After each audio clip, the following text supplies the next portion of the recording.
Cannes, 16 février 1926. Finale dames du tournoi de tennis du Carlton. C'est l'effervescence. On a dû construire à la hâte des gradins supplémentaires pour accueillir le public. Les places s'arrachent comme des petits pains et les prix flambent. Certains billets se vendent 6 fois plus cher que ceux de la finale du championnat américain masculin. La presse s'enflamme.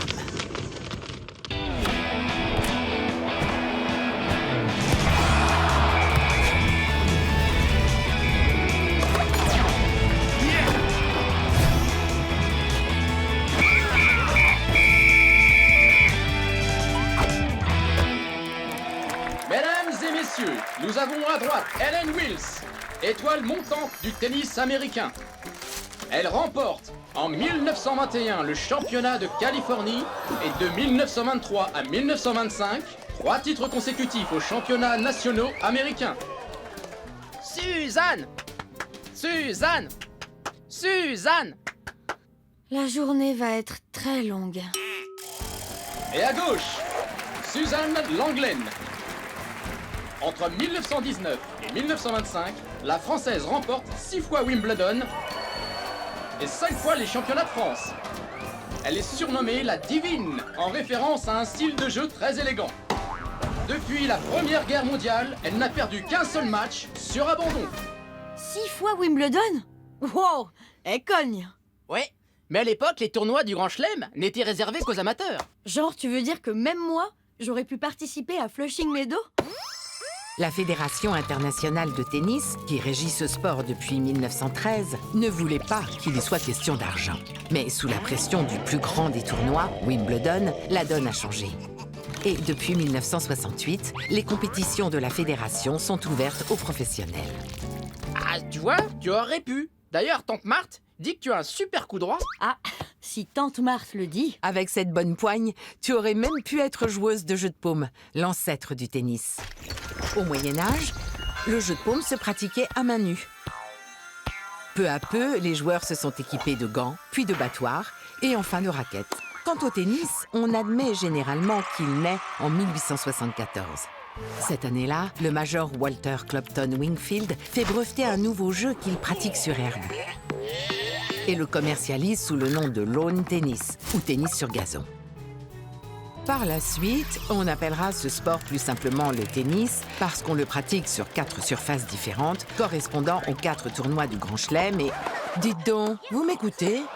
Oui, mais ça a commencé. Il y a 30-40 dans le premier jeu. Au fait, ça vient d'où cette manière de compter? Il y a plusieurs hypothèses. La plus vraisemblable est qu'elle vient du jeu de paume, où la distance entre le joueur et le filet était de 60 pieds.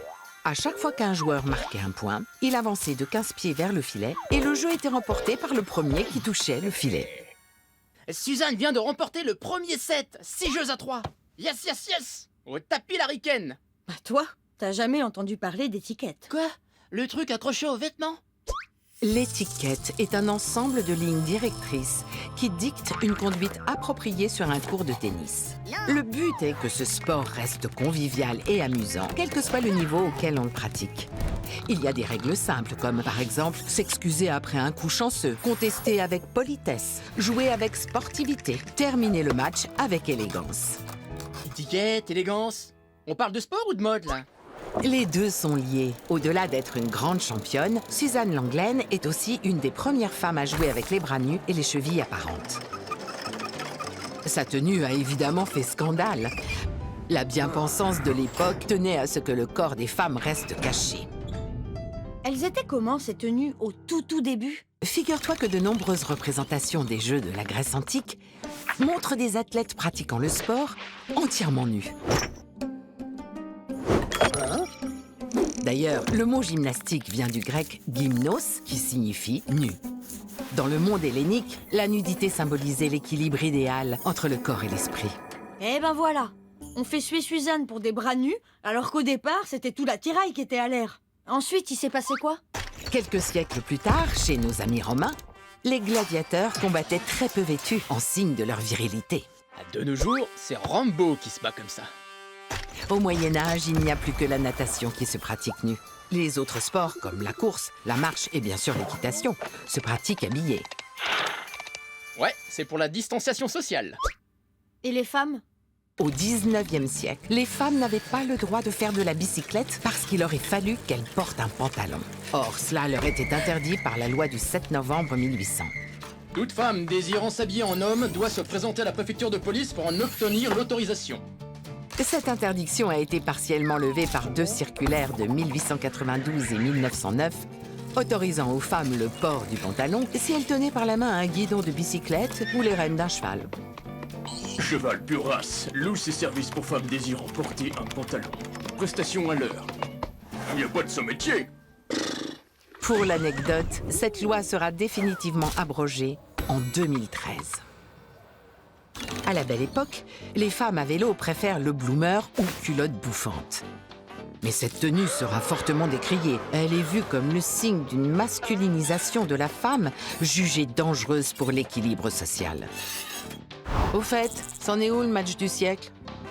C'est serré. Suzanne vient d'égaliser à 5 jeux partout dans le deuxième set. Mais qu'est-ce qu'elle fout, la Suzanne? On nage en plein délire. En parlant de nager, les maillots, ils évoluent aussi? Question baignade, jusqu'au 19e siècle, la décence exige de revêtir un costume de bain.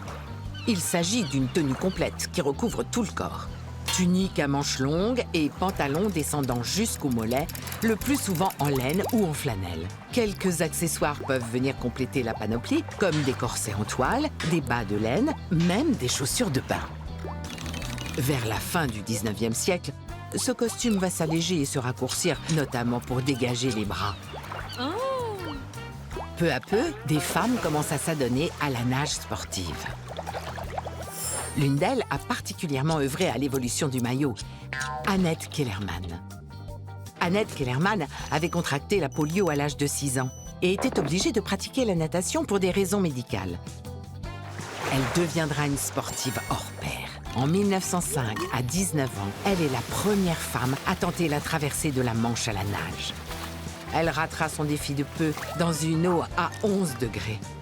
À l'issue d'une épreuve de natation dans la Seine à Paris, elle finit 4e, alors qu'elle est la seule femme sur 27 participants. Annette va révolutionner la tenue de l'époque, qui entrave bien trop les mouvements. Elle invente le maillot de bain une pièce, bien plus audacieux, mais aussi plus adapté à la nage. Son invention lui vaudra par contre quelques ennuis. En 1907, à Boston, elle est arrêtée pour tenue indécente. Mais Annette continue de braver l'interdit et devient populaire grâce à la presse qui relaie ses arrestations mouvementées. Finalement, un juge tranche et autorise le port du maillot une pièce, à condition que les nageuses portent une robe avant d'entrer dans l'eau. Juste avant la Première Guerre mondiale, le costume de bain côtoie encore le maillot une pièce, mais c'est ce dernier qui finira par l'emporter. Il se transformera en 1932 en maillot 2 pièces grâce au couturier Jacques M et son modèle Atom annonçant le futur bikini. Ce même bikini défraie la chronique en 2021 quand les membres de l'équipe de Norvège de beach handball se voient infliger une amende parce qu'elles ont préféré jouer en short plutôt qu'en tenue réglementaire. Le bikini comme tenue réglementaire?